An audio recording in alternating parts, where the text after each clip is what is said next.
dan mahasiswi yang saya hormati, sebelum kita mulai pelajaran, apakah kalian ingat materi yang disampaikan pada pertemuan minggu kemarin?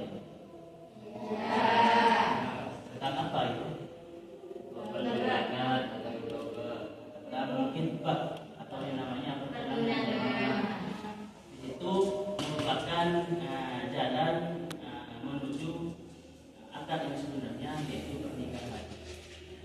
Walaupun sebenarnya adanya pertunangan itu atau hibah itu belum mengharapkan sebuah hubungan dalam artian tetap statusnya juga haram.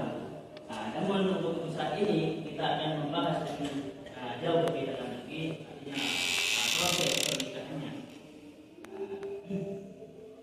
Jadi sebelum kita mulai pembelajaran, saya ingin mengajukan sebuah pertanyaan. Menurut kalian, apakah setiap pernikahan yang dilaksanakan secara meriah, dalam misalkan mengundang sound system dari luar kota misalkan, atau mengundang penyanyi dari luar negeri misalkan, secara meriah dan disaksikan banyak orang, pasti sah menurut agama Islam? Menurut kalian sah atau tidak? Pasti sah atau tidak? Nah, ini bukan soal anunya ya, bukan soal kemeriahannya, tapi soal pernikahannya. Apakah itu yang menentukan kesahnya pernikahan? Baik, tentu ya. Kenapa? Sebab syarat sah atau tidaknya sebuah pernikahan itu tidak ditentukan oleh kemeriahan acaranya, tapi oleh terpenuhi atau tidaknya dan kenapa? Karena sebuah pernikahan itu adalah bukan hanya hidup bersama, tapi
harus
Kalau mau nikahi istri orang tidak boleh, nikahi suami orang tidak boleh.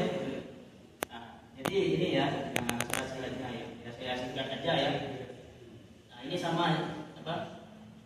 Di sini syarat-syarat saksi juga sama di sini. Nah, ada dua orang laki-laki Muslim balik berakal dan dapat memahami akad. Syarat ijab kabul di sini dilaksanakan dalam satu majelis. Juga lafaznya jelas, tidak terdapat jeda dan terlalu lama. Ini berlangsung. Mobil tuh, jadi setelah wali mengucapkan halan itu langsung mobil tuh. Dan juga menunjukkan kesepakatan dua belah pihak. Ya, dan apa paksaan. Nah, terus sekarang ini ada satu kasus pernikahan online. Ini tadi disarankan dari ijab kabul dan pernikahan medis. Jadi ini bagaimana ketika ada orang yang berjauhan, yang satunya dari Amerika dan satunya dari Eropa, itu apakah boleh? Ini tergantung dari pemahaman Ittihadul Majlis tadi. Kalau kita mengikuti mazhab Syafi'i, itu jelas tidak boleh dari Ittihadul Majlis dikatakan sebagai Ittihadul Makan. Tapi kalau kita mengikuti mazhab Hanafi,